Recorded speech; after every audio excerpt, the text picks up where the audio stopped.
Yeah, well, the first tenet, which really sort of runs throughout it, is to live in alignment with your own values. You know, most people are humane.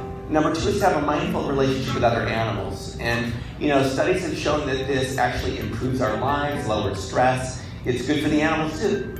The third tenet is to have a mindful relationship with our food. You know, in our country today, we just wolf down junk, and it has impact. Number four is to eat plants for our own health. So in addition to eating in alignment with our values, to eat in alignment with our interests, to eat food that doesn't make us sick is also, I think, important. And then finally, to eat plants for the well-being of the planet.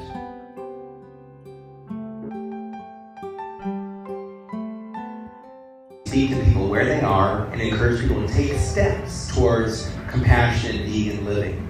And, you know, most of America today is not vegan.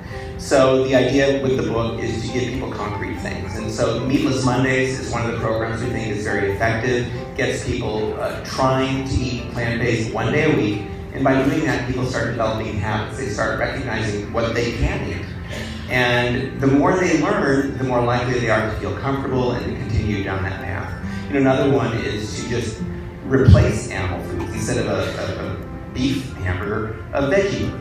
You know, things like, there's all kinds of meatless substitutes now for people that want to just start doing that kind of thing. So there's, you know, a lot of resources we have now that we did not have 5 years ago even. You know, when Farm Sanctuary first started, I spent a lot of time actually going into factory farms and documenting conditions and seeing horrible, horrible things. And being able to rescue individual animals and watch them heal was healing for me and the other folks I was working with. And so focusing on what you can do and knowing that there's a lot of things you can't do and reluctantly accepting it because that's how it is.